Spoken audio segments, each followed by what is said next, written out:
हरिः ओम् वासनासर्ववस्तूनां निन्यागे ಸಂತೇವಾಶೇಷಜೀವಾನಾಂ ಅನಾದಿ ಮನಸ್ಸಿ ಸ್ಥಿತಾಃ. ಎಲ್ಲ ವಸ್ತುಗಳು ಅನುಭವ ನಾವು ಮಾಡ್ತೀವಿ, ಭಿನ್ನ ಭಿನ್ನ ಜನ್ಮಗಳು. ಆ ಅನುಭವಗಳೇ ಸಂಸ್ಕಾರ ರೂಪದಿಂದ ಅವು ಮನಸ್ಸೆಂಬ ಪೆಟ್ಟಿಗೆ ಒಳಗೆ ವಾಸನಾ ರೂಪದಿಂದ ಇರ್ತಾವೆ.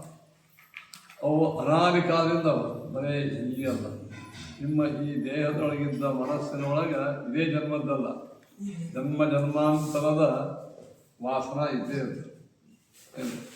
ಸ್ವಪ್ನ ಕಾಲದಲ್ಲಿ ಅವು ಕಚ್ಚಿ ನಿಮಗೆ ತೋರ್ತಾವೆ.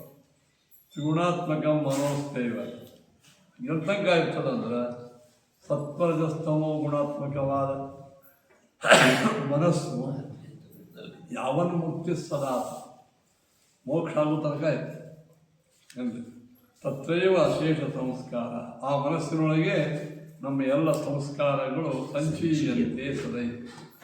ಡಬ್ಬಿ ಒಳಗೆ ಗುಂಡಿ ಹೆಂಗಿರ್ತಾವೆ ಹಂಗೆ ಎಲ್ಲ ಸಂಸ್ಕಾರಗಳು ಮನಸ್ಸೆಂಬ ಡಬ್ಬಿ ಒಳಗೆ ಕಟ್ಟಿ ಮುಟ್ಟಾಗಿದ್ದು ಫ್ರಿಜ್ ಒಳಗೆ ಹೆಂಗೆ ಕೆಳಗಿಲ್ಲ ಇದು ಹಂಗಿರ್ತಾವೆ ಎಂದು ಇಷ್ಟು ನಿನ್ನ ಹೇಳ ಮುಂದೆ ಏನು ತಕ್ಷಣ ಮುಂದೆ ಏನು ತ್ರಿಗುಣಾತ್ಮಕ ಮನಸ್ಸು ಮುಕ್ತಿ ಆಗುವವರೆಗೆ ಮುಕ್ತಿ ಹೋಗ್ಬಿಡುತ್ತೆ.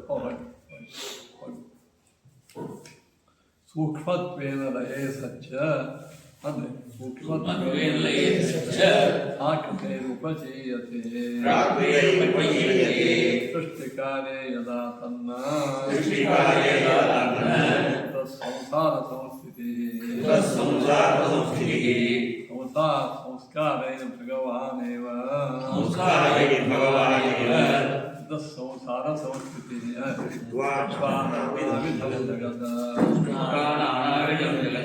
ಸ್ವಪ್ನಕಾಲೇ ದರ್ಶಯತಿ ಜಾಗೃತ್ವಮೇವ ಅರ್ಥೆ. ಈ ಮನಸ್ಸು ಸೂಕ್ಷ್ಮ ರೂಪದಾಗಿರುತ್ತೆ. ಸೂಕ್ಷ್ಮ ಇಡೀ ಪೆನ್ಡ್ರೈವ್ ಒಳಗೆ ಒಂದು 50 ತಾಸಿನ ವಿಡಿಯೋ ಹೆಂಗಿರ್ತದೆ ಸೂಕ್ಷ್ಮವಾಗಿ. ಹಂಗೆ ಮನಸ್ಸಿನ ಒಳಗೆ ಸೂಕ್ಷ್ಮವಾಗಿ ಏನಿದೆ ಸೂಕ್ಷ್ಮತ್ವೇನ ಲಯೇ ಸಚ್ಚ. ಮನಸ್ಸು ಸೂಕ್ಷ್ಮತ್ವೇನ ಸೂಕ್ಷ್ಮ ರೂಪದಿಂದ ಹಳೆಯ ಕಾಲದಲ್ಲಿ ಸಚ್ಚ ಇದೇ ಇರ್ತದೆ. ಹಳೆಯ ಕಾಲದಾಗ ಎಲ್ಲ ನಷ್ಟವಾದರೂ ಎಲ್ಲ ಹೋದರೂ ಸೂಕ್ಷ್ಮವಾಗಿ ಇದೆ, ಸೂಕ್ಷ್ಮವಾಗಿದೆ. ಹಳೆಯ ಕಾಲ ಎಲ್ಲ ಹೋಗಿ ನಾಶ ಆಗ್ತದೆ. ಮನಸ್ಸು ಸೂಕ್ಷ್ಮವಾಗಿ ಜೀವಿಗೆ ಅಂದ್ಕೊಂಡಿದ್ದೆ.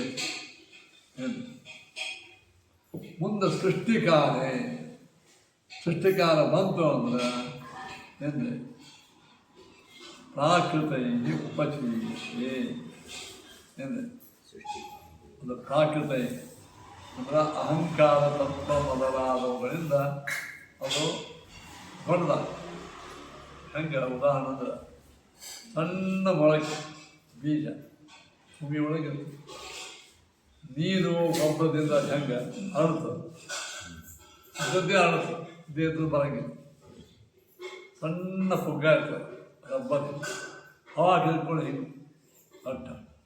ಹಂಗೆ ಸೂಕ್ಷ್ಮ ಮನಸ್ಸು ಈ ಅಹಂಕಾರ ತತ್ವ ಪಂಚಭೂತಗಳು ತನ್ಮಾತ್ರಗಳು ಅವುಗಳ ವಾತಾವರಣದೊಳಗೆ ಅದೇನಾಗ್ತದೆ ಅಂದರೆ ವಿಸ್ತಾರ ಅರಳುತ್ತದೆ. ಸಣ್ಣ ಪೆನ್ಡ್ರೈವ್ ಒಳಗೆ ಪೆನ್ಡ್ರೈವ್ ಒಳಗೆ ಇಟ್ಟಿರ್ತಕ್ಕಂತಹ ಸಣ್ಣ ನಿಮ್ಮ ವಿಡಿಯೋದ ದೃಶ್ಯಗಳು ಹಂಗೆ ಈ ಸ್ಕ್ರೀನ್ ಮೇಲೆ ವಿಸ್ತಾರ ಸೂಕ್ಷ್ಮ ಇದ್ದೇ ಇರ್ತಾವೆ ಒಳಗೆ. ಹಂಗೆ ಈ ಸೂಕ್ಷ್ಮ ಸೃಷ್ಟಿಕಾರೇ ಸರಿ ಪ್ರಾಕೃತೈ ಉಪಚೀಯತೆ. ಪ್ರಕೃತಿ ಪ್ರಾಕೃತ ಯಾವ ಅಹಂಕಾರ ತತ್ವ ಪಂಚಭೂತಗಳು ಇವುಗಳಿಂದ ಉಪಚೀಯತೆ ಸ್ಥೂಲವಾಗಿ ಅದು ಮಾಡ್ತದೆ. ಹಂಗೆ ಅದನ್ನು ಹೇಳಿದ ತೆಗೆಯೋದು ಇದು ಪ್ರಕೃತಿ ಒಳಗೆ ಎಲ್ಲ ಇಂದ್ರಿಯಗಳು ಹೋಗ್ತಾವೆ. ಕಳೆದಾಗ ಎಲ್ಲ ಕಡೆ ಹೋಗ್ತಾವೆ. ಮನಸ್ಸು ಒಂದೇ ಹೆಂಗೆ ಸೂಕ್ಷ್ಮ ಇವು ಇಂದ್ರಿಯ ಇದೆ, ಸೂಕ್ಷ್ಮವಾಗಿದೆ.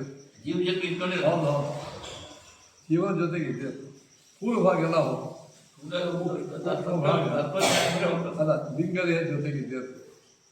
ಹಳೆಯ ಕಾಲ ಲಿಂಗದೇಹ ನಾಶ ಇದೆ. ಲಿಂಗದೇಹ ಜೊತೆಗೆ ಮನಸ್ಸು ಅಷ್ಟೇ ಅರ್ಥ ಮಾಡಿದ್ದಾರೆ. ಎಲ್ಲ ಇರ್ತಾವೆ, ಎಲ್ಲ ಇರ್ತಾವೆ.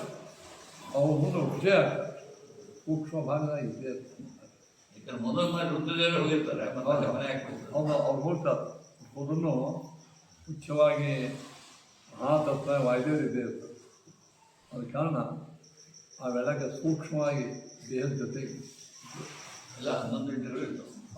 ಜೀವಾತ್ಮ ಸಚ್ಚಿತ ಆನಂದಾತ್ಮಕ ಶರೀರದ ಮೇಲೆ ಇದು ಇದು ದೇಹದ ಆವಿಷ್ಟ. ಅದೇ ಲಿಂಗದೇಹ. ಲಿಂಗದೇಹದ ಮೇಲೆ ಆವರಣ. ಲಿಂಗದೇಹದೊಳಗೆ ಈ ಮನಸ್ಸು ಎಲ್ಲ ಮನಸ್ಸು ಮೊದಲಾದ ಇಂದ್ರಿಯಗಳು ಇರ್ತಾವೆ. ಅವು ಏನಾಗ್ತಾವ? ಅಹಂಕಾರ ತತ್ವದಿಂದ ಮತ್ತು ಪಂಚ ಜ್ಞಾನೇಂದ್ರಿಯ ಕರ್ಮೇಂದ್ರಿಯರು ಪಂಚಭೂತ ತನ್ಮಾತ್ರಗಳಿಂದ ಉಪಚಯ ಡೆವಲಪ್.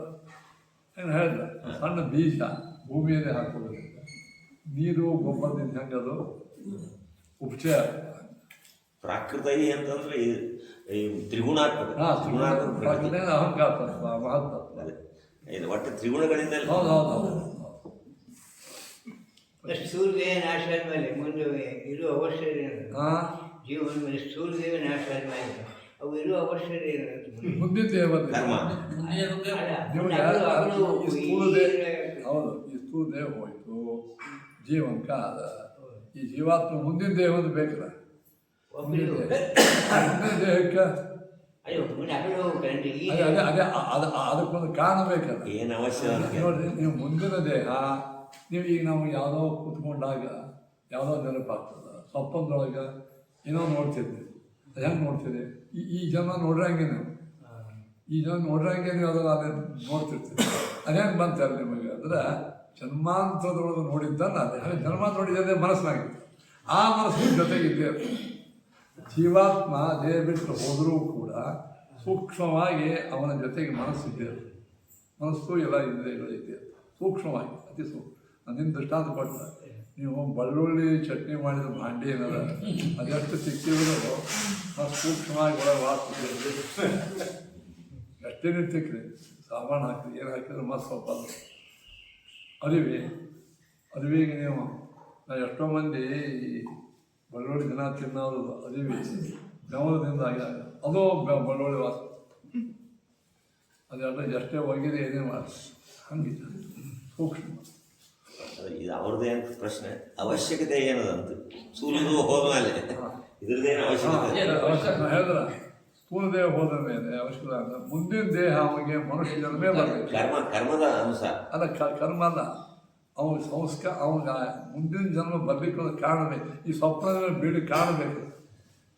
ಈಗ ನೀವು ಈ ದೇಹ ಹೋಯ್ತು, ಮುಂದಿನ ದೇಹ ಬರ್ತದೋ ಇಲ್ಲೋ ಬರ್ತದೆ. ಆ ದೇಹದೊಳಗೆ ವಿಚಿತ್ರವಾದಂಥ ನಮ್ಮ ಆ್ಯಕ್ಟಿವಿಟೀಸ್ ಆಗ್ತಾವೆ. ಯಾಕಾಗ್ತಾವೆ? ನೀವು ನಿಮ್ಮಲ್ಲೇ ಅತಿ ಸಾತ್ವಿಕ, ನನ್ನಲ್ಲಿ ಉಗ್ರತನ. ಕಾರಣ ಜನ್ಮಾಂತರದ. ಅದೇ ಹೇಳೋದು. ಜನ್ಮಾಂತರ ಅಂದ್ರೆ ಏನು? ಜನ್ಮಾಂತರದ ಒಂದು ಇದು ಹಿಂದಿನ ಜನ್ಮದ ಏನು ಮೀಡಿಯಾ ಬೇಕು. ಅಲ್ಲೇ ಕೇಳೊಳಗಿದ್ದ ಕರೆಂಟ್ ಇಲ್ಲಿ ಬರ್ಲಿಕ್ಕೆ ಕಾರಣ ನಡವಳಿಕೆ ಏನು ಬೇಕು? ಮೀಡಿಯಾ ಬೇಕು. ಏನದು?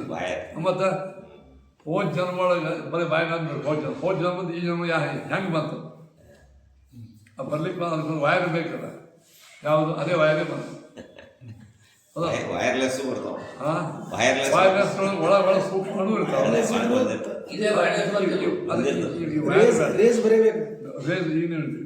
ಇದು ಮತ್ತಿರ್ತೀರಿ ಸೂಕ್ಷ್ಮವಾದಂಥ ಅಣು ಒಳಗೆ ಇದ್ದೇ ಇರ್ತಾವೆ. ನಮ್ಮ ಕಣ್ಣಿಗೆ ಕಾಣಂಗಿಲ್ಲ. ಮೋಕ್ಷ ಆಗುವವರೆಗೆ ಈ ಪ್ರೊಸೆಸ್ ನಡೆದಿದೆ. ಅದು ಯಾಕೆ ಬೇಕಂದ್ರೆ ಮುಂದಿನ ಜನ್ಮದೊಳಗೆ ನಿಮಗೆ ವಿಚಿತ್ರವಾದಂತಹ ಸ್ವಭಾವಗಳ ಹುಟ್ಟಿ ಅದಕ್ಕೆ ಮುಂದಿನ ಜನ್ಮ ತಗೋರಿ. ಈ ಜನ್ಮ ನಿಮ್ಮ ಸ್ವಪ್ನ ಬಿತ್ತು, ನೀವು ನೋಡ್ರಂಗಿಲ್ಲ. ಹೆಂಗೆ ಬಿತ್ತದು? ನೀವು ಆ ದೃಶ್ಯ ನೋಡ್ರಂಗಿಲ್ಲ. ಒಟ್ಟು ಈ ಜನ್ಮ ಒಳಗೆ ಯಾರು ನೋಡ್ರಿ ನಿಮ್ಗೆ ಅದು ಹೆಂಗೆ ಕಾಣಿಸ್ತದೆ? ಹಿಂದಿನ ಜನ್ಮ ಸಂಸ್ಕಾರ. ಆ ಸಂಸ್ಕಾರವನ್ನು ಸಂಸ್ಕಾರ ಡಬ್ಬ ಯಾವುದು? ಮನಸ್ಸು. ಅರ್ಥ ಆಯ್ತು? ಅದು ಯಾಕೆ ಬೇಕು? ದೇಹ ಹೋದ್ಮೇಲೆ ಅದು ಯಾಕೆ ಬೇಕು? ಇದಕ್ಕೆ ಬೇಕು. ಇದಿಲ್ಲಾರ್ದೆ ನಡೆಯಂಗೆ ಹೌದಲ್ಲ.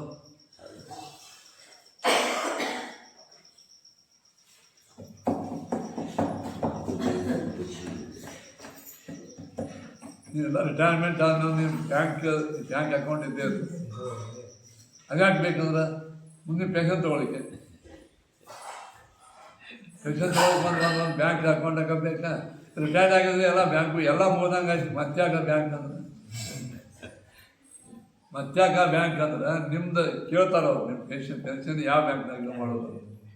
ಇಲ್ಲಿ ರಿಟೈರ್ಡ್ ಆಗಿದ್ರೆ ಎಲ್ಲಿ ಬ್ಯಾಂಕ್ ಅಂದ್ರೆ ನೀವು ಕೆಲಸ ಮಾಡೋ ಹೇಳಕ್ಕೆ ನಿಮ್ಮ ಸ್ಯಾಲ್ರಿ ಬ್ಯಾಂಕ್ನೇ ಸಿಗ್ತದೆ.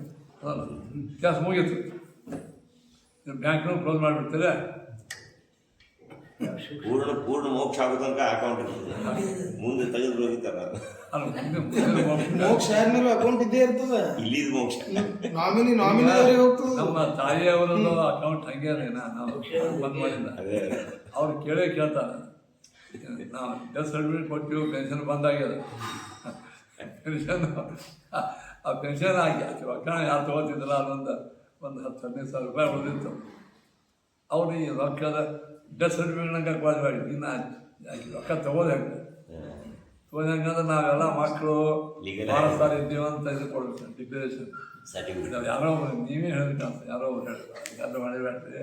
ಹಿಂದಿನ ಡೇಟ್ ಹಾಕಿ ಒಂದು ಚೆಕ್ ಒಬ್ರಿಗೆ ಕೊಟ್ಬಿಟ್ಟು ಇವತ್ತು ಇದ್ದಾಗೇನೆ ಆ ಚೆಕ್ ಪಾಸಾಗಿ ಬಂತದು.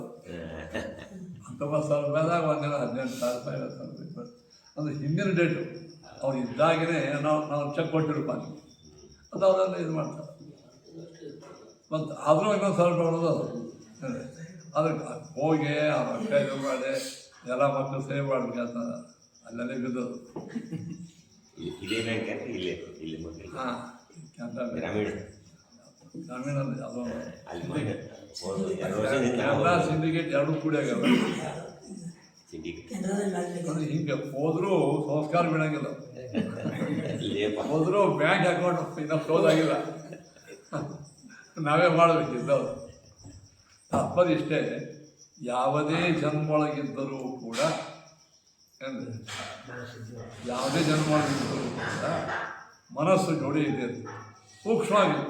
ಪ್ರಳಯ ಕಾಲದಾಗ ಎಲ್ಲ ಸಾಯ್ತದ, ಅದು ಸೂಕ್ಷ್ಮ ಮನಸ್ಸು ಆ ಜಿಂಗರಿಯ ಜೊತೆಗಿದೆ. ಮುಂದೇನಾಗ್ತದ, ಸೃಷ್ಟಿ ಕಾಲೇ ಯದಾ ತನ್ನ ಸೃಷ್ಟಿ ಕಾಲದೊಳಗೆ ಪ್ರಾಕೃತೆ ಉಪಚೀಯತೆ ಯದಾ ತನ್ನ ಕುತಾ ಸಂಸಾರ ಸಂಸ್ಥೆ. ಅರ್ಥೇನು, ಪ್ರಳಯ ಕಾಲದೊಳಗೂ ಸತ್ಯಾನಾಶ, ಪ್ರಳಯ ಕಾಲದೊಳಗೂ ಮನಸ್ಸೆಲ್ಲ ನಾಶ ಆಗಿರ್ತಂದ್ರೆ ಕುತಾ ಸಂಸಾರೊಳಗೆ ಮತ್ತು ಸಂಸಾರೊಳಗೆ ಇವನ್ನ ಯಾವ ಆಧಾರದ ಮೇಲೆ ಇವನು ಮನುಷ್ಯ ಪಶು ಮಾಡಬೇಕು ಹೇಳಿ.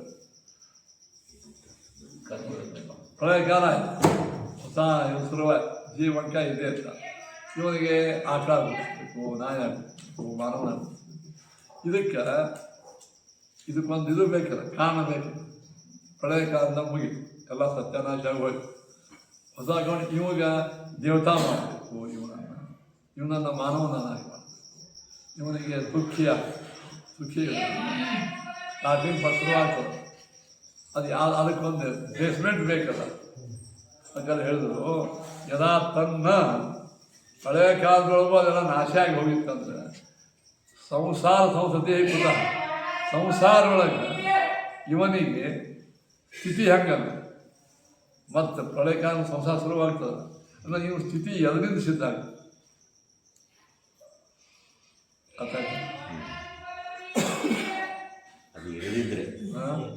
ಇರದಿದ್ರೆ ಅದು ಏನು ಇದ್ರೆ ನಿಮ್ಮನ್ನು ಯಾವ ಬೇಸ್ ಮ್ಯಾಗ ನಿಮ್ಮನ್ನು ಮನುಷ್ಯ ಮಾಡಬೇಕು ಅಂತ ಪಶು ಮಾಡಬೇಕು. ಅದು ಇರಲೇಬೇಕು.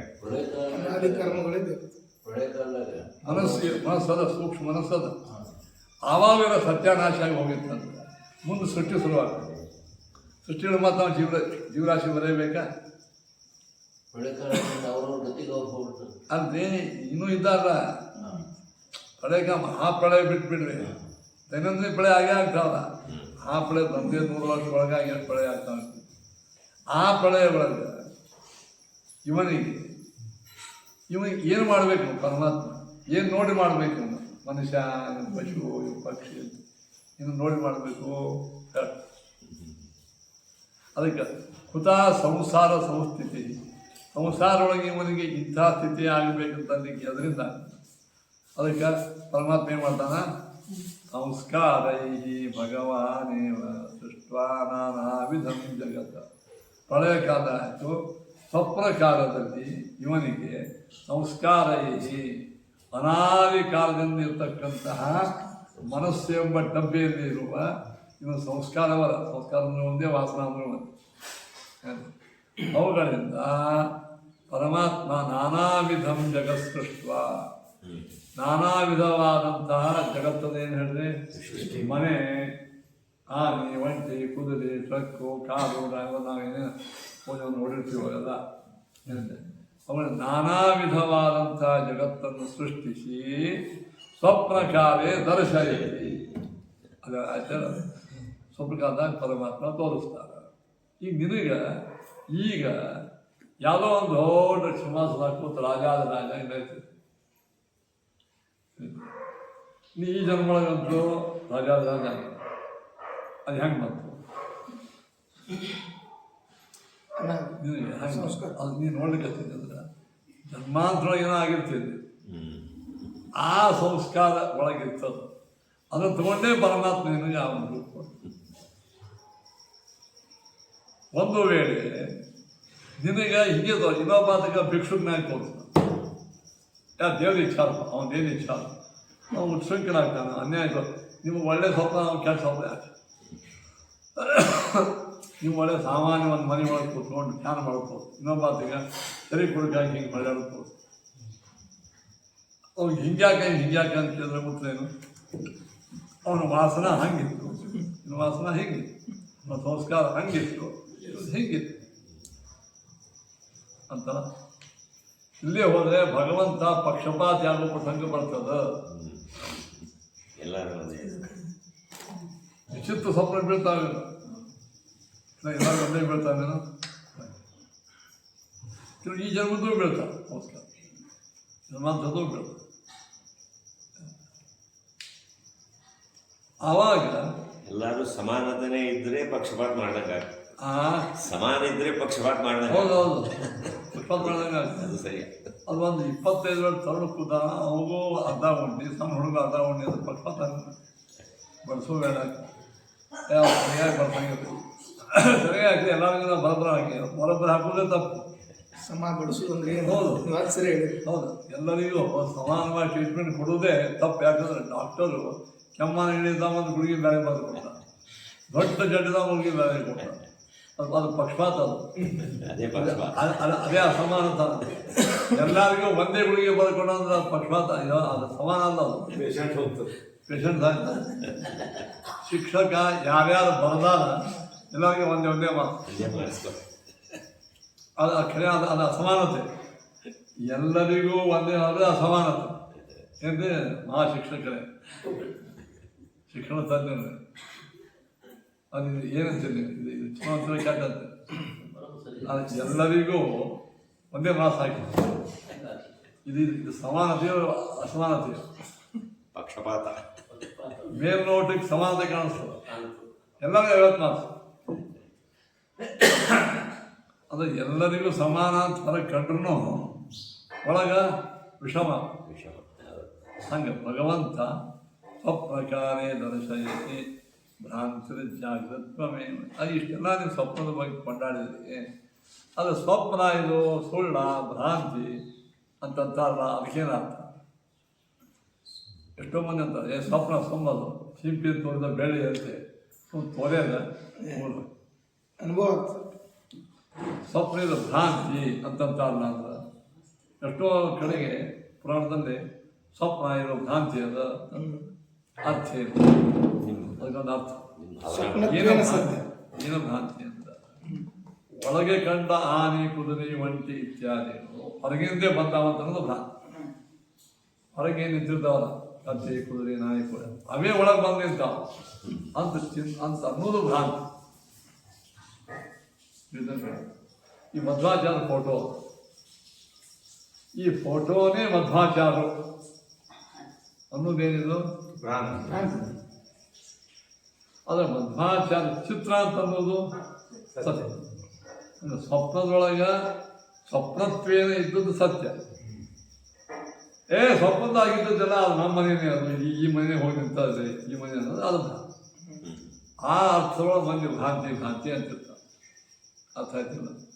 ಸ್ವಪ್ನ ಭ್ರಾಂತಿ ಅಂತ ಭಾಳ ಮಂದಿ ಅಂತಾರೆ. ಹೌದು, ಏನೋ ಭ್ರಾಂತಿ ಜಾಗೃತ್ವಮೇವ, ಜಾಗೃತ ಅವಸ್ಥೆಯಲ್ಲಿ ಇದ್ದಂತಹ ವಸ್ತುಗಳೇ ಏನು ಹೇಳೋದು ಭ್ರಾಂತಿ. ಅದರ ಸ್ವಪ್ನತ್ವೇನ ಸತ್ಯನೇ, ಸ್ವಪ್ನ ಪದಾರ್ಥಗಳ ಸತ್ಯನೇ. ಆ ಸ್ವಪ್ನ ಪದಾರ್ಥಗಳ ಸತ್ಯ ಅಂದಾಕ್ಷಣ ಹೊರಗಿಂದ ಅಲ್ಲ ಮತ್ತು ಅದೇ ಬಂತ ಸ್ವಪ್ನ ಬಂದಾದ ಈಗ ಸಂಜೀವಾಚಾರ್ಯ ಭಾರಿ ನಡೆದು ಒಂದು ಜನ ನೋಡಿರ್ತೇವೆ. ಅದು ನನಗೊಂದು ನಗೆ ಬರ್ತದೆ. 90% ಮಂದಿಗೆ ರುಜುತ್ವ ಅಂತಂದ್ರೆ ಅರ್ಥ ಇಲ್ಲ. ವಾಯು ಸಂವೇದ ಅಂತ ಬಂತು ಏನು ಭಾಳ ಮಂದಿಗೆ ಸುಮ್ಮನೆ ನಿಮ್ಮಂಥ ಪಾಠಕ್ಕೆ ಬರೋರಿಗೆ ರುಜು, ಭಾಳ ಮಂದಿಗೆ ಭಾವಿ ಸಂವೇದ ವಾದರಾಜನೇ ಭಾವಿ ಸಂವೇದ ಅನ್ನೋದು ತಪ್ಪು ಅಂತ ಹೇಳೋದು ಸರಿ ಅಂತ ಅರ್ಥ ಹೇಳು. ಭಾವಿ ಸಂವೇದ ಅಂದ್ರೆ ಏನ್ರಿ? ವಾದರಾಜ ಭಾವಿ ಸಂವೇದ ಅಂತ ಅರ್ಥ ಏನು? ಮುಂದೆ ಬರೋ ವಾಯು ಪಟ್ಟಕ್ಕೆ ಹಿಂದಾಡಿ ಬರ್ತಾರೆ. ನಿಮ್ಮಂಥದ್ದು ತಿಳ್ಕೊಂಡ್ರೆ ಭಾವಿ ಸಂವೇದ ಅಂತ ನೀವು ಗೊತ್ತದ. ವಾದರಾಜನೇ ಭಾವಿ ಸಂವೇದ ಅಂತ ಅರ್ಥ ಏನು? ಹಾಂ, ಮುಂಬರುವ ವಾಯುದೇವರು ಹೌದು, ಅವ್ರು ರುಜುಗಳಲ್ಲ ಅಂತೀವಿ. ರುಜು ಇದ್ದಾಗ ರುಜು ಅಂದ್ರೆ ಏನು? ರುಜು ಗಣಸರ ಅದೊಂದು ಗ್ರೂಪ್ ರೀ. ಗ್ರೂಪ್. ಆ ಗ್ರೂಪಿನ ಲಕ್ಷಣ ಏನು? ಬ್ರಹ್ಮದೇವ್ರ ಪಟ್ಟಕ್ಕೆ ಬರೋ ಕ್ವಾಲಿಟೀಸ್ ಅಷ್ಟೇ, ಬೇರೆ ಲಕ್ಷಣ ಇಲ್ಲ. ಇವತ್ತು ಅಜ್ಞಾನ ಇಲ್ಲ ಅವರಿಗೆ. ರುಜೋ ನಾಮ ಬ್ರಹ್ಮತ್ವಯೋಗ್ಯ ಜೀವಾ. ಲಕ್ಷಣಗಳ ಏನು? ಪರಶುಕ್ಲತ್ರಯರಲ್ಲಿ ಬರ್ಬೇಕು. ಹೌದು, ಆಲೋಚನೆಪಿ ಆಲೋಚನೆ ಸತಿ ಸರ್ವವಿಷಯಕಂ ಜ್ಞಾನ. ವಿಶ್ವಾದ ಅನ್ಯತ್ರ. ದೇವರನ್ನ ಬಿಟ್ಟು ಬೇರೆ ವಿಷಯದಲ್ಲಿ ವಿಚಾರ ಮಾಡಿದಾಗ ಎಲ್ಲ ಜ್ಞಾನ ಆಗ್ತದೆ. ದೇವರನ್ನ ಬಿಟ್ಟು ಲಕ್ಷ್ಮೀದೇವಿಗೆ ರುಜುಗಳಿಗೆ ವ್ಯತ್ಯಾಸ ಏನು? ಅನಾಲೋಚನೆ. ಸರಿ, ಅಂತೂ ರುಜುಗಳಿಗೆ ಮತ್ತಿನ್ನು ರುಜುಗಳನ್ನ ಬಿಟ್ಟು ಇತರರಿಗೆ ದೇವತೆಗಳಿಗೆ ಅವ್ರ ಲಕ್ಷಣ ಏನು? ಆಲೋಚನೆ ಮಾಡಿದ್ರು ಆಲೋಚನೆ ಮಾಡಿದ್ರು ಪೂರ್ಣ ಇಷ್ಟು ವ್ಯತ್ಯಾಸ. ನಮಗೆ ಓದಿದ್ರು ಈ ರುಜುತ್ವದ ಲಕ್ಷಣ ಎಷ್ಟು ಮಂದಿಗೆ ಗೊತ್ತದ? ಭಾಳ ಮಂದಿ ಗೊತ್ತಿಲ್ಲ. ಅವ್ರಿಗೂ ಸುಳ್ಳು ರುಜುಗಳು ಅದು ಹೂ ಅಂದು ಬಿಡ್ರಿ ಸಾಕು. ಹೂ ಅಂದು ಬಿಡ್ರಿ ನಿಮ್ದೇನು ಗಂಟು ಹಿಂಗೆ ಕೆಲವು ಮಂದಿ ಅದ್ರ ಬಗ್ಗೆ ಇವರೆಲ್ಲ ರುಜು ಗಣಿಸ್ತಾ ಕಮೆಂಟ್ಸ್ ವಾದ ಸ್ವರ ನಡೆದ ಗಂಭೀರವಾಗಿ ನಡೀಬೇಕು. ಅಲ್ಲಿ ಅಪಶಬ್ದ ಆಡೋದು, ಇದು ಆಡೋದು, ಅದು ಹಾಗೆಲ್ಲ ಮಾಡೋದು. ನಾನು ಹಾಗೇನು ಮಾಡ್ತಾನೆ ಹೆಚ್ಚು ನೀವು ನೀಚರು, ನೀವು ದುರ್ಜನರು, ಇವೆಲ್ಲ ಕೆಲವು ಕೆಟ್ಟ ಶಬ್ದಗಳು. ಪರಮಗುರುಗಳು ಸತ್ಯ ಪ್ರವಂತಿರ್ತ ಸತ್ಯ ಪ್ರವಂತಿತ ಪರಮಗುರುಗಳು ಅಂತಾರೆ. ಇವರಿಗೆ ಇವತ್ತು ಬರಗಿಲ್ಲ, ಇವರು ಬರೆಯಿಲ್ಲ. ಸತ್ಯಪ್ರಭು ಬೇಕಾ ಉತ್ತರಾದಿಗಳಂತ ಬಟ್ ಮಠೆ ಇರ್ತದೆ. ವಾದ ಒಳಗೆ ವಿಚಾರ ಒಂದೇ ಒಂದು ತತ್ವದ ಸಲುವಾಗಿ ಮಾಡೋದು, ತತ್ವದ ಸಲುವಾಗಿ ಮಾಡೋದು. ರುಜುತ್ವಗಳು ಅವ್ರೇನು ಮಾಡ್ತಾರೆ? ನಿಮ್ಗೆ ಪಾಠ ಬಂದಾದ್ರೆ ಗೊತ್ತಿಲ್ಲ ಏನು ನಡೆದದು. ರುಜುಗಳು ವಾಯುದೇವ ಭಾವಿ ಸಮೀರರು, ಅದರಾದ್ರೆ ಭಾವಿ ಸಮೀರು ಅಂತಲಿಕ್ಕೆ ಪ್ರಮಾಣಗಳು ಯಾವುದಕ್ಕೆ ನೋಡಿ ಮಾನಾಧೀನ ಮೇಯ. ಒಂದು ಮೇಯ, ಒಂದು ವಸ್ತು ಸಿದ್ಧಿಗಾಗಿ ಪ್ರಮಾಣಗಳು. ಈ ಹೊಲ ನಿಮ್ದಲ್ಲಿ ಪ್ರಮಾಣ ಬೇಕೋ ಬೇಡ ಮನೆಯಿಂದ. ಹಾಗೆ ವಾದರಾಜ ರುಜುಗಳಲ್ಲಿ ಪ್ರಮಾಣಗಳು, ಮಧ್ವಾಚಾರ ರುಜುಗಳಿದ್ದಾರೆ ಪ್ರಮಾಣ. ಭಾವಿ ಬ್ರಹ್ಮರು ಇದು ರುಜುಗಳೆಲ್ಲ ಅದೇ.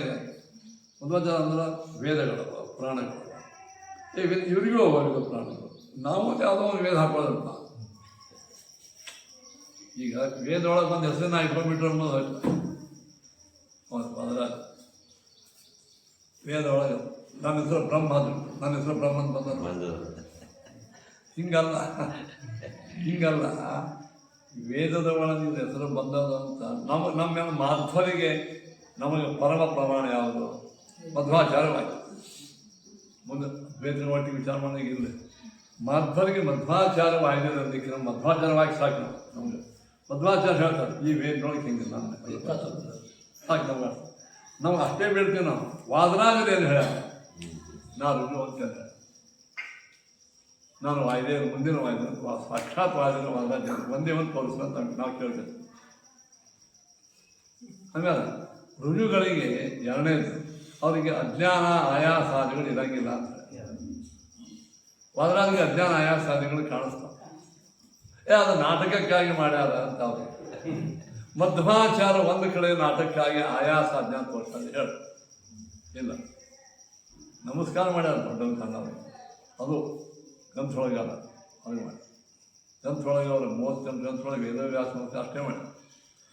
ಆಶ್ರಮ ಕೊಟ್ಬಿಡೋದೇ ನಮಸ್ಕಾರ ಮಾಡ್ಯಾರ. ತುಂಬ ಇದು ನಮಸ್ಕಾರ ಮಾಡ್ಯಾರ. ಅದು ವಾದರಾಜ ಸ್ವಾಮಿಗಳು ನಮಶ್ಚೈಚ ರತ್ಯೈಚ ಗಣಪತಿಗೆ ಶಚಿಗೆ ರತಿಗೆ ಎಂದೆ ಅಂದರೆ ನವಗ್ರಹಕ್ಕೆ ನಮಸ್ಕಾರ ಮಾಡಿ ನನ್ನ ಅಜ್ಞಾನವನ್ನು ಕಳೆದಿ ಅಂತ ಹೇಳ. ಇಲ್ಲ ಅದು ನಾಟಕ.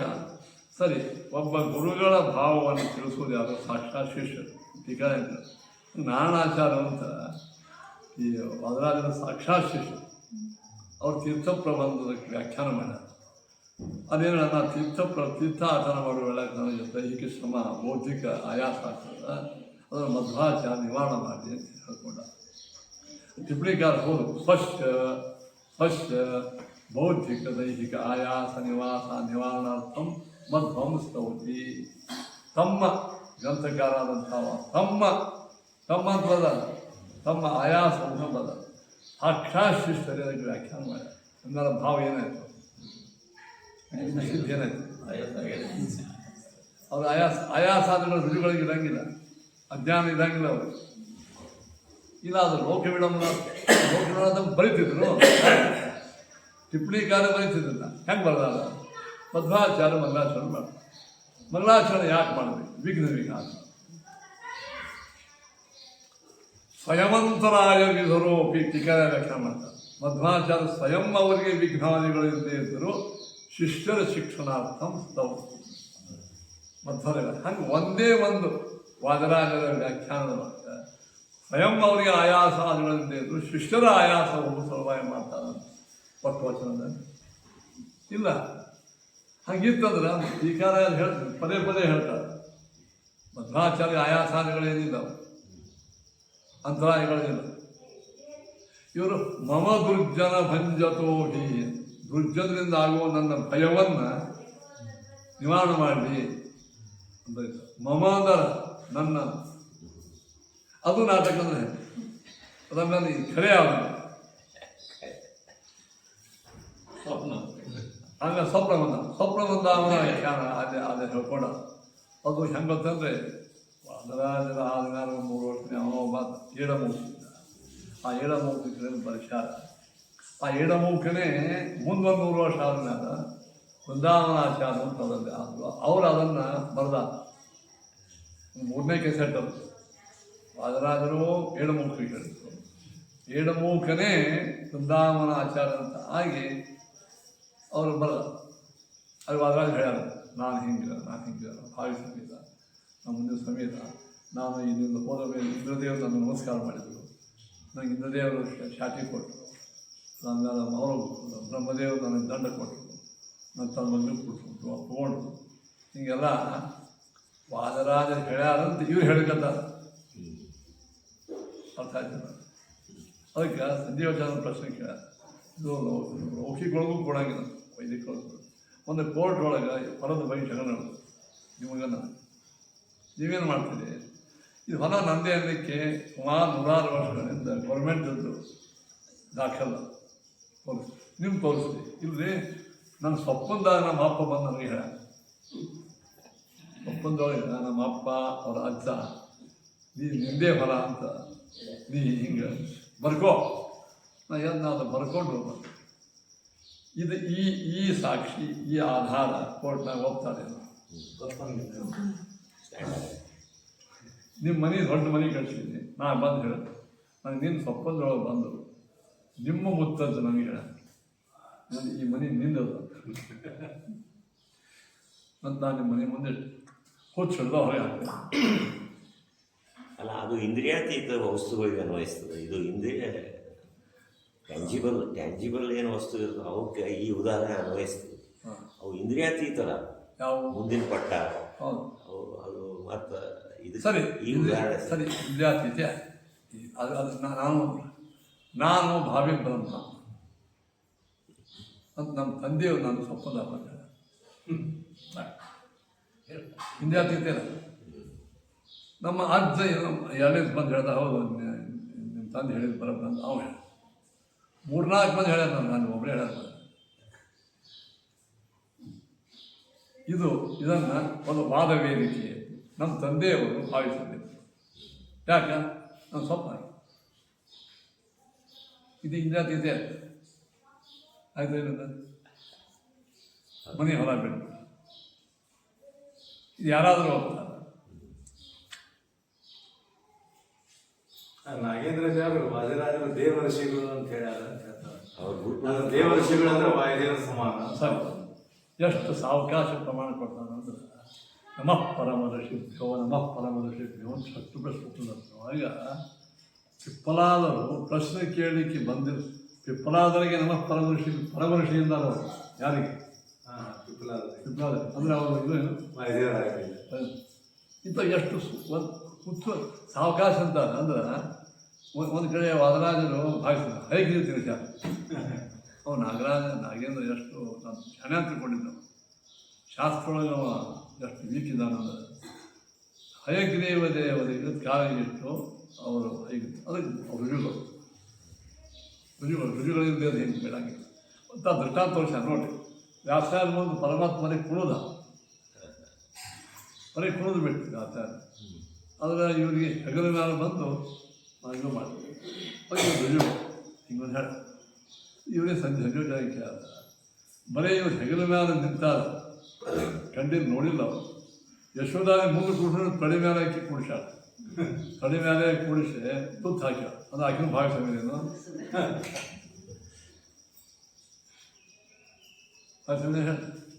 ಅಂದ್ರೆ ಅಪೂರ್ಣ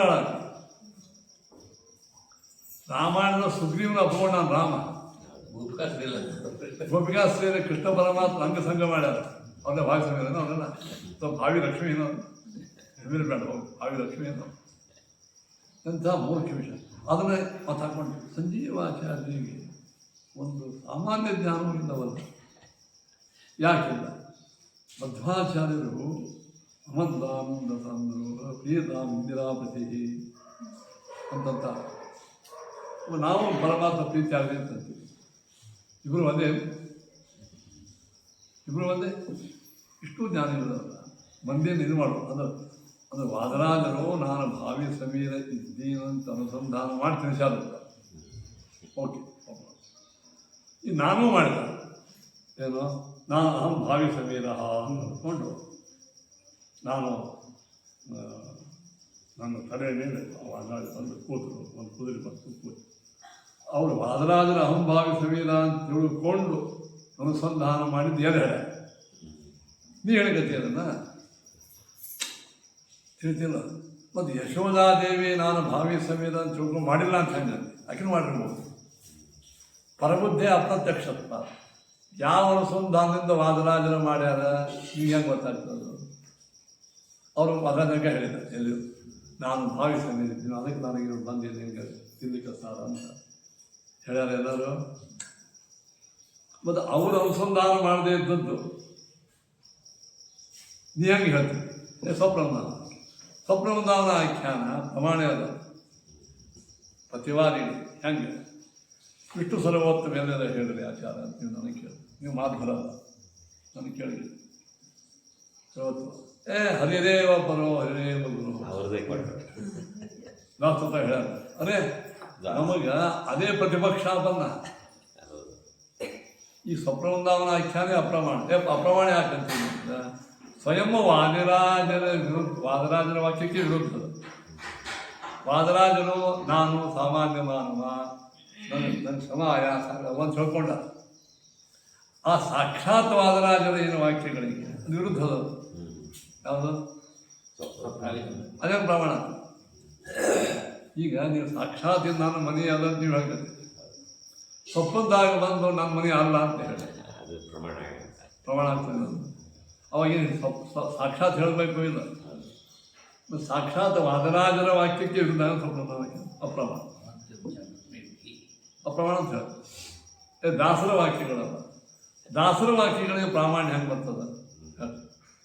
ಪುರಂದಾಸರು ಇತ್ಯಾದಿಗಳೆಲ್ಲರೂ ಮಹಾಪ್ರಮಾಣರು.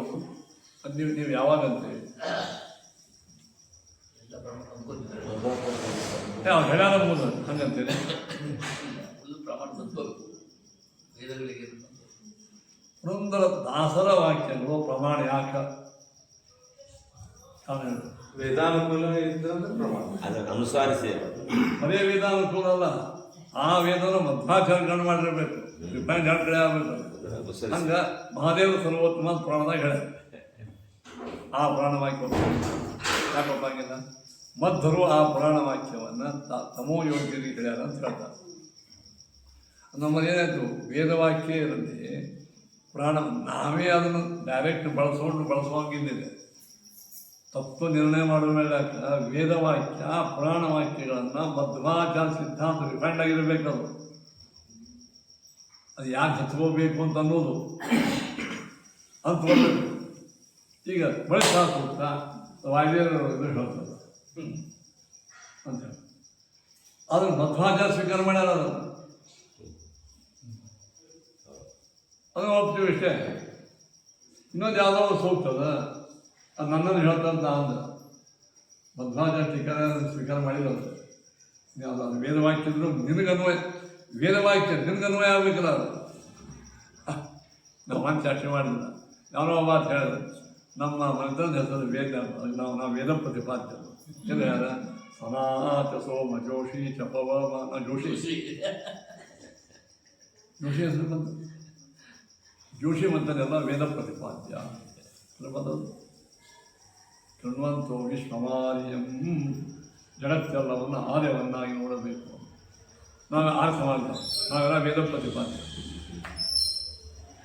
ಅದು ಯಾರೋ ಹಿಂಗೆ ಜಾಸ್ತಿ ಮಾಡುವ ಯಾಕೆ ಅಜಸ್ಮಾರ್ಥಂ ಅತಧರ್ಮ ವಿಲಾಪಾತ್ಮ ಒಂದು ಸೂತ್ರ. ಅಜಸ್ಮಾರ್ಥಂ ವೇದವ್ಯಾಸದೇವರು ಸ್ಮಾರ್ಥವನ್ನು ನಚ ತಪ್ಪಂತ ಒಪ್ಕೊಂಡಾರ.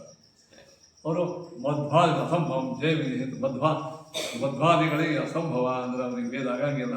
ಅದೇ ಅಲ್ಲಿ ಮಹಾಧ್ರು ಸ್ಮಾರ್ಥ ಹೆಸರೇ ಬಂದಿಲ್ಲ. ಅಂದರೆ ಸ್ಮೃತಿಯಲ್ಲಿ ಹೇಳಿರತಕ್ಕಂಥ ಆ ವಾಕ್ಯಗಳಿಗೆ ನಿರ್ಣಯ ಮಾಡೋ ಹಾಗೆ ತಗೋಬಾರ್ದು ಅಂತ ವೇದವ್ಯಾಸ. ಮಧುವಿದ್ಯೆಯಲ್ಲಿ ದೇವತೆಗಳಿಗೆ ಅಧಿಕಾರದನೋ ಇಲ್ಲ ಅಂದ್ರೆ ಅಸಂಭವಂ ಜೈವಿನಿ ಅದೇ ಮಹಾಧ್ರು ತಗೋಬಾರ್ದು ಅಂತಾರೆ. ಮಧ್ವಾ ಸ್ಮಾರ್ಥ ಬಂದದ್ದು ನಮಗೆ ಹಸ್ಕೊಂಡು ವೇದವ್ಯಾಸರು ನಮ್ಮ ಹೆಸರು ತೊಗೊಂಡಾರ ನೋಡ್ರಿ ಸ್ಮಾರ್ಥದ ಮಾತು ಅಂತಿಲ್ಲ. ಹಂಗದಂಗೆ ಆಗ್ತದೆ ಇದು.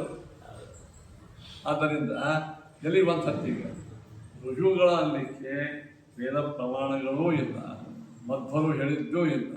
ಎಲ್ಲದಕ್ಕಿಂತ ಹೆಚ್ಚಾಗಿ ಅಂತ ರುಜುಗಳಂತ ಯಾರು ಒಪ್ಪಂಗಿಲ್ಲ. ನಮ್ದು ಇಂಥ ಕಾಲ ಮಾಡೋದು ಅದನ್ನು ತಮೋ ಯೋಗಿ ಅಂತ.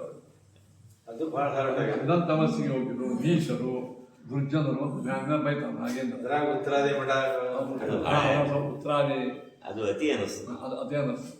ಹಾಗೆ ಸರಿ ನಾವು ತಮೋಯೋಗಿರು ಹೋಗಿ ಮತ್ತು ಇದನ್ನು ತಮೋಯೋಗಿ ಯಾಕೆ ಅಲ್ಲ ವಾದರಾಜನ ರುಜುತ್ವ ಒಪ್ಪಂಗಿಲ್ಲ. ಒಪ್ಪದೇ ಇದ್ದವರು ಕೇಳದೆ ಅದು ಅತ್ಯಂತ ಸರಿ. ಅದು ಇಟ್ಕೊಂಡು ಉಪಾಸನೆ ಮಾಡೇಬೇಕು. ಜೀವೋತ್ತಮ ಉಪಾಸನೆ ಮಾಡ್ತೀನಿ ಬಂತ ಮಾಡೇಬೇಕು. ಮಾಡಿದೆ ಅದು ತಮಸ್ಸಿ. ಸರಿ ಟೀಕಾರ ಯಾರೇನು ಹೇಳ್ಯಾರ ಅಲ್ಲ ಟೀಕಾರ ಮುಂದೆ ತ್ರಿಕಾದರ್ಶಿಗಳು ಮುಂದೆ ಅವರೇ ವಾದರಾಜರುಗಳಂತ ಟೀಕಾರ ಉಪಾಸನೆ ಯಾಕೆ ಮಾಡಿದ್ರು. ಸರಿ ವ್ಯಾಸರಾಯ ಸಮಕಾಲೀನ ತ್ರಿವಿಕ್ರ ಪಂಡಿತರು ಮಧ್ವರನ್ನೇ ಹೆಂಗೆ ಉಪಾಸನೆ ಮಾಡ್ಯಾರ ಹಂಗೆ ವ್ಯಾಸರಾಯ ಯಾಕೆ ಮಾಡಿದ್ರು. ಉಲ್ಟಾ ವ್ಯಾಸರಾಯವರು ಪಾಠ ಶಿಷ್ಯ ಅಂತ ಶಿಷ್ಯರು ಸ್ವಯಂ ವಾದರಾಜನ ಸಾಕ್ಷಾತ್ ಶಿಷ್ಯರು ಸರ್ವೋತ್ತಮ ತೀರ್ಥರು. ಅದು ಇನ್ನೂ ಭಾಗಿಸಿದ್ದಾರೆ ಅಂದರೆ ಅವರು ತಮಯೋಗ್ಯ. ಸ್ವಯಂ ರಾಯರು ವಾದರಾಜರ ವಾಕ್ಯನ ಉಲ್ಲೇಖ ಮಾಡಿ ಅದನ್ನು ವಿಚಾರಿ ಅದಷ್ಟು ಹೊರಸಲ್ಲ. ರುಜುಗಳ ಮಧ್ವಾಚಾರ ವಾಕ್ಯ ಉದಾಹರಣೆ ಮಾಡಿ ಮಧ್ವಾಚಾರ ವಾಕ್ಯ ವಿಚಾರ ಮಾಡಬೇಕಂತ ಯಾರಂತಾರೆ ಬಂದು ರುಜುಗಳೇ ಆಗಿದ್ರು ಅಂತ. ವಾದರಾಜರ ವಾಕ್ಯ ಖಂಡನೆ ಮಾಡ್ಯಾರ. ಇನ್ನು ರಾಯರೇನಾದ್ರು ಅವ್ರು ನಿಮ್ಮ ಪ್ರಕಾರ ಅವ್ರೇನಾದ್ರು ನೀಚರಾದ್ರು ನಿಮಗೆ ನೀವು ಉತ್ತರಾದಿ ಮಂದಿ ಯಾವಾಗಲೂ ದುರ್ಗಂದಿದ್ದೀರಿ. ನಿಮಗೆ ತಿಳಿಯೋಕೆ ನಾವು ಹೇಳಿದ್ದು ಅದು ತಿಳಿದೇ ಇದ್ದಂಗೆ ಹೇಳಿ ತಿಳಿಯಂಗಿಲ್ಲ ಅಂದ್ರೆ ಹೆಂಗೆ ಮಾಡ್ತೀವಿ? ತಿಳಿಸಿದ್ರು ತಿಳಿಯಂಗಿಲ್ಲ ಅಂದ್ರೆ ನೀವು ಜಾರ್ಕೋದು ಹಿಂಗೆ ವಾದ ನಡೆದವಲ್ಲ. ಪ್ರಾಯ ಜಿಯಾರಾಗಿದೆ ನಮ್ಮ ನಮಗೆಲ್ಲ ಮೊದಲನೇ ಹಂತ ಸ್ವಲ್ಪ ಗೊತ್ತಾಗ್ತದೆ. ಮುಂದೆ ಭಾಳ ಸುಮಾರು ಯಾರು ಏನು ಹೇಳಿದ್ರು ಬೇಡ, ಅದೇ ಬೇಡ. ಭಾಳ ಮಂದಿಗೆ ಆಗ್ತದೆ. 99% ಮಂದಿಗೆ ಇದೇ ರೀತಿ ಸುಮ್ಮ ಬಿಟ್ಬಿಡ್ತಾರೆ. ಉಳ್ಕಿದ ಭಕ್ತಿ ಮಾರ್ಗನೇ ಹೇಳಿಸೋ. ಈಗ ಏನಾಗಿದೆ ಗೊತ್ತಾಗ ಅದೇ ಮಾಡ್ತಾರೆ ತ್ರಾಸಾಗಿದೆ. ಒಂದು ನಾಗೇಂದ್ರ ಈಗ ಮಾಡಿಬಿಡ್ತಾರೆ. ಯಾಕಂದ್ರೆ ವಾದರಾಯ ಭಾಷೆ ಒಬ್ಬರಿಗೆ ಸಂಶಯ ಬರ್ಲಿಕ್ಕೆ ಇದು ಇಷ್ಟು ಗದ್ದ ಅದನ್ನಾಗ ತಂದು ಬಿಟ್ಬಿಟ್ಟು ಅಂದರೆ ನೀವು ದಿನ ಕೇಳಿ ನೋಡಿ ಇಂಟ್ರೆಸ್ಟ್ ಇದ್ದಾರೆ ಅಂತೂ ಅವರೇ ತಗೊಂಡಿರ್ತಾರೆ. ಅವಕ್ಕೂ ಈ ಎಲ್ಲರೂ ಮಧ್ವಾಚಾರ್ಯ ಹೆಂಗೆ ವಾಯುದೇವ ಹೆಂಗೆ ಇವರು ಎಲ್ಲರೂ ಒಪ್ಪೋಣ ತಗೊಂಡಿರ್ತಾರೆ. ಯಾರು ಈ ಸಾಮಾನ್ಯ ಮಂದಿ ಇದ್ರ ಬಗ್ಗೆ ಚರ್ಚೆ ನಡೆದಂದ್ರೆ ಇದು ಸಂಶಯಗ್ರಸ್ತ ವಿಷಯ ಆಯ್ತಲ್ಲ ಅಂತ ಒಪ್ಕೊಂಡವರು ಏನು ಮಾಡ್ಕೊತಾರೆ, ಈಗ ಬಿಡ್ಲಿಕ್ಕಂತಾರೆ. ಅದು ಅವ್ರು ತೊಂದರೆ ಆಗಿದಾವೆ. ಅದಕ್ಕೆ ಅವ್ರು ನಾಗರಾಜಿಗೆ ಅವ್ರಿಗೆ ಹೇಳ್ತಾರೆ ಸುಂದರ ಏನಂದ್ರೆ ಆದಾಯ ಸಾಕು ಮಾಡಿ ಸಂಜೆ ಅಜ್ಜ ಪದೇ ಪದೇ ಹೇಳ್ತಾರೆ. ಅವರು ವಾದರಾಜರಿಗೆ ದ್ರೋಹಿಗಳವರು, ಮಧ್ವರ ದ್ರೋಹಿಗಳು ಅಂತ ನಿಂತಾರೆ. ಯಾರು ವಾದರಾಜರು ಒಪ್ಪೋರು ವಾದರಾಜರ ದ್ರೋಹಿಗಳು. ರುಜುತ್ವವನ್ನು ಒಪ್ಪದೇ ಇದ್ದೋದಂತಿಲ್ಲ, ರುಜುತ್ವ ಒಪ್ಪವರೇ ವಾದರಾಜನ ದ್ರೋಹಿಗಳು. ಈಗ ವಾದರಾಜನ ಏನು ಹೇಳ್ಕೊಂಡೇ ಇಲ್ಲ ಅವರು. ಅಷ್ಟೇನೋ ಉಲ್ಟಾ ನಾ ರುಜು ಅಲ್ಲ ಅಂತ ಅನ್ಲಿಕ್ಕೆ ಪ್ರಮಾಣ ಕೊಟ್ಟಾರ. ಈ ಸ್ವಪ್ನಂದವನ ಆಖ್ಯಾನ ಯಾವುದೋ ಒಂದು ವಿಚಾರ ತೊಗೊಂಡು ಹೇಳ್ತಾರೆ. ಈ ವಿಜಯದಾಸರು ಹೇಳ್ಯಾರ. ನಾ ಅದೇ ಆಗ ಹೇಳಿದೆ ವಿಜಯದಾಸರು ಪುರಂದಾಸರ ವಾಕ್ಯಗಳ ಪ್ರಮಾಣ ಯಾಕೆ ಹೇಳಿ ವೇದಾನುಸಾರಿ ಬರೇ ವೇದಾಂತರ ಮಧ್ವಾಚಾರ್ಯ. ಹಾಂ ಮಧ್ವಮತ ಟೀಕಾದಾಯನ ಮತಕ್ಕೆ ಅನುಕೂಲವಂತ ತಗೋತೀವಲ್ಲ. ಮಧ್ವಮತ ಟೀಕಾದಾಯ ಮತಕ್ಕೆ ಅನುಕೂಲ ಅಲ್ಲೇ ಇದು ರುಜುತ್ವ ಯಾವುದೋ ಅದರ ಹೇಳ್ಯಾರ ನಾನು ಕುಡಿಸಿದೆ ಅಂತ ಎರಡಾಗಬೇಕು. ಅವ್ರಿಗೆ ಅದು ವಿಷಯ ಹೇಳಕ್ಕೆ ಗೊತ್ತಿರ್ಲಿಕ್ಕಿಲ್ಲ. ಆಮೇಲೆ ಅವ್ರಿಗೆ ಹೆಂಗೆ ಗೊತ್ತಿಲ್ಲ ಅಂತ ನೀವು ವಿಜಯರಾಯನ ಹೋಗಿ ಹೆಂಗೆ ರಾಯರು ಟೀಕಾದಾಯಕ್ಕಿಂತ ಕೆಳಗೆ ಹಾಂ ನೀವು ರಾಯರ ತಗೊಳ್ಳಿ. ಅದಕ್ಕೆ ನಾವೇ ಕೇಳ್ತೀವಿ. ಅದು ಶಾಸ್ತ್ರೀಯವಾಗಿ ಹೇಳೋದು. ವಾದರಾಜರು ರುಜುಗಳು ರಾಯ ರುಜುಗಳಂಕ ಅವ್ರು ಯಾರೋ ಸಾಮಾನ್ಯ ಯಾರೋ ಒಬ್ಬ ದೇವತೆಗಳು. ಸರಿ, ದೇವತೆಗಳಿಗೂ ವಿಚಾರ ಮಾಡಿದ್ರು ಕೆಲವು ತಿಳಿಯಂಗ ಅಂತಂದ. ರುಜುಗಳು ಅಲ್ಲದೇ ಇದ್ದವರು ವಿಚಾರ ಮಾಡಿದ್ರು ಕೆಲವು ವಿಷಯ ತಿಳಿಯಂಗಿಲ್ಲ.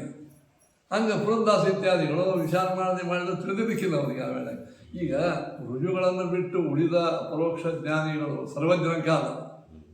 ಈ ವಿಷಯ ಅವರು ಅಷ್ಟು ಮಾಡಲಿಕ್ಕಿಲ್ಲ, ಅಭ್ಯಾಸ ಮಾಡಲಿಕ್ಕಿಲ್ಲ, ಅಥವಾ ಗೊತ್ತಿರಲಿಕ್ಕಿಲ್ಲ. ಅದು ಭೂಷಣವೇ. ಅದು ದೇವರನ್ನು ಬಿಟ್ಟು ಉಳಿದ ವಿಷಯಗಳಲ್ಲಿಯೂ ಅಜ್ಞಾನ ಇದ್ದವರು ಯಾರು? ದೇವತೆಗಳು. ಭೂಷಣವೇ. ಪುರಂದಾಸರು ವಿಜಯದಾಸರು ಹೇಳ್ಯಾರ ನಂತರ ಅವ್ರಿಗೆ ಆ ವಿಷಯ ಅಷ್ಟು ಅವ್ರಿಗೆ ಪ್ರತಿಭಾತ ಆಗಿರ್ಲಿಕ್ಕಿಲ್ಲ. ಅದು ಎಲ್ಲ ಗೊತ್ತಾಗ್ತಂತ ಹೆಂಗೆ ಅಂತೇಳಿ ಗೊತ್ತಾಗ್ತದ? ಅದು ಇಲ್ಲ. ಆದ್ದರಿಂದ ಶಾಸ್ತ್ರೀಯ ದೃಷ್ಟಿಯಿಂದ ವಿಚಾರ ಮಾಡ್ಕೊಂಡು ಹೋದಾಗ ಇದು ರುಜುಗಳ ಅಲ್ಲಂತೆ. ಈ ವಾದಿರಾಜ ಸ್ವಾಮಿಗಳು ಲಿಂಗ ಪ್ರತಿಷ್ಠಾಪನೆ ಮಾಡಿದ್ರು ಧರ್ಮಸ್ಥಳ ಇದು ಅಲ್ಲಿ ಹೋಗಿ ಅದಕ್ಕೆ ರುಜುಗಳನ್ನು ಅಲ್ಲಲ್ಲ ಅದ್ರ ವಿರುದ್ಧ ಏನಾಗಿದೆ ಎಲ್ಲ ವಿರುದ್ಧ ಆಗ್ತದೆ. ಹರಿದೇವ್ ತಿಂದು ರುಜುಗಳನ್ನು ಬಿಟ್ರೆ ಹರಿದೇವ್ಕಿಂತ ಚಲೋ ಉಂಡಿದ್ದೇವೆ ಶಾಲಾಗಿ ಯಾಕೆ ರುಜು ಆಗಿ ಅವ್ರಿಗೇನು ಹೇಳಿದ್ರೆ ಇಲ್ಲಿಲ್ಲ. ಅದು ಅನುಸಂಧಾನ ಅವ್ರು ಅನುಸಂಧಾನ ಮಾಡಿದ್ದಾರೆ. ಹೇಳ್ತಾರೆ ನಾನು ರುಜುಗಳು ಲೋಕ ವಿಡಂಬನೆ ಎಲ್ಲಿ ಮಾಡ್ತಾರೆ ಗೊತ್ತಾರೆ, ದೈತ್ಯ ಇದ್ರೆ ಮಾಡ್ತಾರೆ. ಶ್ರೀಮದಾಚಾರ್ಯ ತತ್ವವನ್ನು ಹೇಳೋ ವಿಡಂಬನೆ ಮಾಡಿದವರು. ಈ ತತ್ವ ನಿಮ್ಮ ಪ್ರಕಾರ ಪಟ್ಟು ತತ್ವ ಇದು, ನೀವು ತತ್ವ ಮತ್ತು ಅದನ್ನು ವಿಡಂಬನೆ ಹೆಂಗೆ ಮಾಡ್ತಾರೆ? ಹೌದು. ಮತ್ತು ಮಧ್ವಾಚಾರ್ಯ ಹೋಗಿ ವಿಡಂಬನೆ ಮಾಡೋದಿರ್ತದೆ. ನಾವು ಆಯ್ಲೇನು ಅಂತ ಯಾಕೆ ಹೇಳಿದರು? ಲೋಕ ಸ್ವಲ್ಪ ಸಾಮಾನ್ಯ ಮಾನವರಾಗಿ ಹೋಗ್ಬಿಡ್ತಿದ್ರು. ಮತ್ತು ಇವರು ಹೇಳಬೇಕಾಗಿತ್ತು ಇತ್ಯಾದಿ ವಿಚಾರ ನಡೆದಾವ.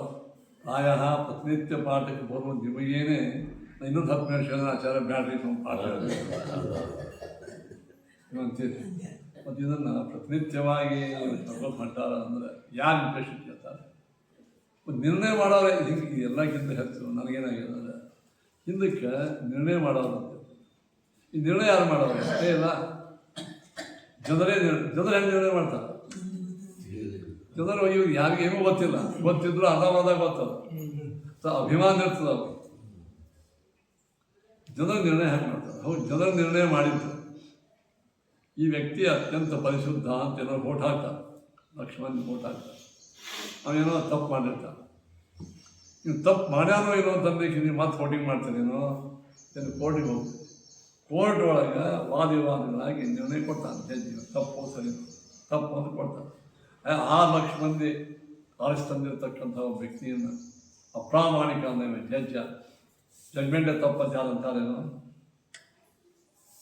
ಇದು ಪ್ರಜಾಪ್ರಭುತ್ವ ವ್ಯವಸ್ಥೆಯಲ್ಲಿ ಸಂಖ್ಯಾಬಲನೇ ಹೆಚ್ಚ. ಸಂಖ್ಯಾಬಲ ಅವ್ರು ಪುನಿ ಮಾಡ್ಯಾನ, ಮತ್ತು ಪುನಿ ಮಾಡಿ ಎಲ್ಲ ಸಿಕ್ಕಿದೆ, ಎಲ್ಲ ಪ್ರೂವ್ ಆಗ್ಯದ. ಮಂದಿ ಅವನ್ನ ಆರಿಸ್ತದ. ಅಂದರೆ 6 ಲಕ್ಷ ಮಂದಿ ದೃಷ್ಟಿಯೊಳಗೆ ನೀವು ಪುನಿ ಮಾಡಿದ ಹೋದ ಅವ್ರು ನಾವು ಕೇಳ್ತೀವಿ, ಇಲ್ಲ ಪುನಿ ಮಾಡ್ಯಾನ, ಅದು ಯಾರಿಗೋ ಒಬ್ಬರೇ ಮಾಡ್ಯಾನ, ನಮಗೆ ಮಾತ್ರ ಕಲ್ಯಾಣ ಮಾಡ್ಯಾನ ಅಂತ ಹಾಕಿ ಹೋಗ್ತೀವಿ. ತಾತ್ಪರ್ಯ ಏನಾಯಿತು, ಎಲ್ಲ ವಾದ ವಿವಾದಗಳು ಎಷ್ಟು ಸಿಡಿಯೋದಾಗ ಮಾಡಿದ್ರು, ನಿರ್ಣಯ ಆಗ್ತದೆ. ಕಡೆಗೆ ಅವ್ರಿಗೆ ಇವ್ರು ಬೈದು ಅವ್ರಿಗೆ ಬೈದು ಯಾರೋ ಒಬ್ಬರ ಬ್ಯಾಸಕ್ಕೆ ಬಂದ. ಈ ವಾಗ್ಯುದ್ಧನೇ ಆಗಬಾರ್ದಾಗಿ, ವಾಗ್ಯುದ್ಧ ಆಗಬಾರ್ದಾಗಿ ನಮಗೆ ಹಿಂಗೆ ಅನಿಸ್ತದೆ ಅಂತ ಹೇಳ್ಬೋದು. ಅದು ಯಾರು ಸಭ್ಯರು ಇನ್ನು ಇದನ್ನು ಹೇಳೋದು ಬಿಟ್ರಿ, ಇದನ್ನು ಹೇಳೋದು ಬಿಟ್ರಿ ಅಂತಂದ್ರೆ ಯಾರು ಬಿಟ್ಟಾರ ಅವ್ರು ಸೋತಾರಂತ ಏನು ಅಂತ ಅವ್ರು ಹೇಳ್ಬೋದಾರೆ. ನಾವೇ ಕ್ಷಮೆ ಮಾಡಿಲ್ಲ, ಸ್ವಾಮಿನಾರಾಯಣ ದೇವರ ಅವತಾರ ಅಂತ ಹೇಳ್ತಾರೆ. ನಾನು ಇವರು ನಮ್ಮ ಚಿದಂಬರ ದೇವರ ಮಂದಿ ಅವರು ದೀಕ್ಷಿತ್ ಅವರು 3 ಬ್ರಹ್ಮ ವಿಷ್ಣು ಮಹೇಶ್ವರ 3 ಅವತಾರ ರೂಪ ಅಂತ ಅವ್ರಿಗೆ ನಾವೇನೋ ಖಂಡನೆ ಮಾಡಿಲ್ಲ. ಅವ್ರವ್ರ ತಿಳುವಳಿಕೆ ಮಾಡಿ ಹಂಗೆ ಸಾಲಿ ಒಳಗೆ ಅದ್ರಾಗ ಅನ್ಕೋರಿ ನಮ್ದೇನು. ಅದ್ರಲ್ಲಿ ಯಾರು ಅನ್ನಂಗಿಲ್ಲ ಒಪ್ಪಂಗಿಲ್ಲ, ನಾವು ತಮೋಯೋಗ್ಯರು ನೀಚರು ಅದ್ರ ಬಗ್ಗೆ ಏನಾದರೂ ಪ್ರಶ್ನೆ ಕೇಳಿದ್ರೆ ತಪ್ಪು ಅಂದ್ರೆ ಇದು ಮಹಾ ತಪ್ಪು. ಇಷ್ಟೇ ಇದ್ರ ಬಗ್ಗೆ ನೋಡಿದ್ರೆ ರುಜುತ್ವವನ್ನು ಪ್ರತಿಪಾದನೆ ಮಾಡೋರಿಗೆ ನಮ್ದೇನು ತಕ್ಕಾರಿಲ್ಲ ಇಲ್ಲ. ನಿಮ್ಮ ಸಂಪ್ರದಾಯ ಆಯಾ ಸಾಲಿ ಮಠದ ಸಂಪ್ರದಾಯ, ಅದನ್ನು ಯಾರು ಒಪ್ಪಿರ್ತಾರೋ ಹೋಗ್ತಾರೆ, ಬಿಡ್ತಾರೆ ಬಿಡ್ತಾರೆ. ಎಷ್ಟೋ ಬೇರೆ ಮಠದವರು ಅದ್ರೊಳಗೆ ಹೋಗಿ ಭಾಗವಹಿಸ್ತಾರೆ. ನಾವು ಅವ್ರಿಗೂ ಏನೂ ಅನ್ನಂಗಿಲ್ಲ. ಅದು ನೀವು ಇವುಗಳನ್ನು ರುಜುತ್ವ ಒಪ್ಪದೇ ಇದ್ದವರು ನಿಷೇಧ ಮಾಡೋರು ತಮೋಯೋಗ ಅಂತಾರೆ. ಆ ತಮೋಯೋಗ್ಯರು ಯಾರು ಎಂಬುವಂಥದ್ದು ನಿರ್ಣಯ ಶುರುವಾಗ್ತದೆ. ಅದರ ಬಗ್ಗೆ ಜಗಳ. ಆಮೇಲೆ ಅದು ದೊಡ್ಡ ದೊಡ್ಡ ಪೀಠಾಧಿಪತಿ ಹೆಸರು, ಸತ್ಯಾತ್ಮ ಹೆಸರು ತಗೊಳ್ಳೋದು, ಆಚಾರ್ಯ ಹೆಸರು ತಗೊಳ್ಳೋದು, ಇನ್ನೂ ಮಂದಿ ಹೆಸರು ತಗೊಳ್ಳೋದು. ಈ ಬಯ್ಯುವುದೇನು ನಾಗೇಂದ್ರಾಚಾರ್ಯ ಇರೋದಲ್ಲ, ಇದು ಅಸಭ್ಯ ವರ್ತನೆ. ಇದು ಸಭ್ಯರ ಮಾಡುವುದಲ್ಲ. ಯಾವ ವಾದ ವೇದಿಕೆಯಲ್ಲಿಯೂ ಸಭ್ಯ ಅಂದಲ್ಲ. ತಮ್ಮ ಚಂಡಾಲ ಶಟೋ ಮೂರ್ಖ ವಾದರಾಜನೇ ಅಂದಲ್ಲ. ನಾನು ಅಂತನದು ವಾದರಾಜ ನಿಮ್ಮ ಪ್ರಕಾರ ಭಾವಿಸಿದ್ರೆ ಆಗ್ಯಾರ. ನಿಮ್ಮ ಪ್ರಕಾರ ವಾದರಾಜರು ಯಾರು? ನೀವು ಭಾವಿಸಿದ್ರೇನು? ಸ್ವರೂಪ ನಿರ್ಣಯ ಇರ್ತದೆ. ಅದು ಸ್ವರೂಪ ನಿರ್ಣಯ ಆಗಿರ್ತದೆ. ಅದು ಬೇಡ.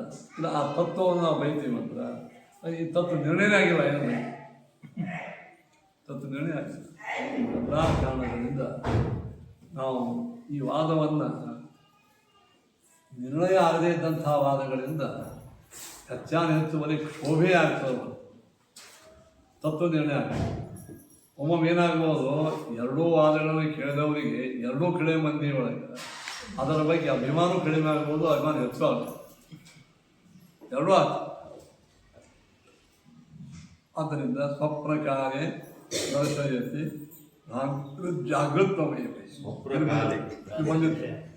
ಸ್ವಪ್ನ ಕಾಲ ಅಂತ ಇಷ್ಟೆಲ್ಲ ಬಂತು. ಇದೆಲ್ಲ ಸ್ವಪ್ನ ಪದಾರ್ಥಗಳು ಜಾಗೃತ್ ಪದಾರ್ಥಗಳೇ ಒಳಗೆ ಬಂದಾವ ಅಂತ ಅನ್ನೋದು ಭ್ರಾಂತಿ.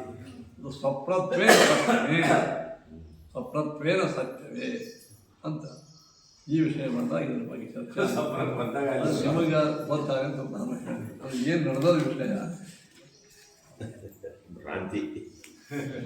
ಎಲ್ಲ ಭ್ರಾಂತಿ ಸ್ವಪ್ನದೊಳಗೆ ಬಂದದ್ದು ಭ್ರಾಂತಿ ಅಂತ ಎಲ್ಲಾನೇ ಆಗಾಗ ಸ್ವಪ್ನ ಒಳಗಿಂದ ವಸ್ತು ಭ್ರಾಂತಿ ಆಗಲ್ಲ. ಅದೇ ಎಲ್ಲ ಯಾವ ಭ್ರಾಂತಿ ಅಂದರೆ ವಿಡಿಯೋದೊಳಗೆ ಏನು ಚಿತ್ರ ಕಾಣಿಸಕ್ಕಂತಾವ ಭ್ರಾಂತಿ ಏನು? ಚಿತ್ರತ್ವೇನ ಚಿತ್ರತ್ವೇನ ಸತ್ಯನೇ. ಅದ್ರ ಹೊರಗಿನ ವ್ಯಕ್ತಿನೇ ಈ ಸದ್ಯ ಒಳಗೆ ಬಂದು ಓಡಾಡಕತ್ತಾನ ಅಂತ ಅನ್ನೋದು ಅದು ಭ್ರಾಂತಿ. ಹಾ ಹಂಗೆ ಶಾಸ್ತ್ರ ಪದಾರ್ಥಗಳು ಸತ್ಯನೇ ಸತ್ಯನೇ. ಬಹಳ ಸೂಕ್ಷ್ಮದ. ಪದಾರ್ಥಗಳು ಸತ್ಯ. ನೀವು 45 ಸಾವಿರ ರೂಪಾಯಿ ವಿಡಿಯೋ ಮಾಡಿಸಿರಿ, ಖರ್ಚು ಮಾಡಿರಿ, ಈಗ ನಾನು ನೋಡ್ಲಿಕ್ಕಂತೀರಿ, ಸತ್ಯನೇ ಅದು. ಆ ಚಿತ್ರಜ್ಞ ಅದು ಸತ್ಯನೇ. ಅದು ಇಲ್ಲಿದ್ದಂಥ ಏನು ಗೊಂಬೆಗಳಲ್ಲ ಇವರೇ ಅಲ್ಲ, ಅವ್ರ ಛಾಯಾ ಹೊತ್ತು ಅದು ಅವರೇ ಅಲ್ಲ. ಅವರೇ ತನ್ನೋದೇನಿದು ಭ್ರಾಂತಿ ಚಿತ್ರತ್ವೇನ ಸತ್ಯ ಸ್ವಪ್ನ ಪದಾರ್ಥಗಳು ಸತ್ಯ. ಸ್ವಪ್ನ ಪದಾರ್ಥಗಳು ಹೊರಗಿನ ಪದಾರ್ಥಗಳು ಒಂದೇ ಅಂತ ಅನ್ನೋದು ಭ್ರಾಂತಿ. ಇಷ್ಟು ನೀವು ಗೊತ್ತು. ಸರಿ. ಮಧ್ವಾಚಾರ್ಯ ಫೋಟೋ ಉದಾಹರಣೆ ಕರೆಕ್ಟ್ ಹೇಳಿ. ಸ್ವಪ್ನದಿಗೆ ಮಧ್ವಾಚಾರ ಫೋಟೋನ ಇವು ಸಾಕ್ಷಾತ್ ಶ್ರೀಮದಾಚಾರ ಅವರೇ ಅವರೇನೋ ಅಲ್ಲ. ಶ್ರೀಮದಾಚಾರ ಚಿತ್ರತ್ವೇನ ಸತ್ಯ. ಚಿತ್ರಸಂಶ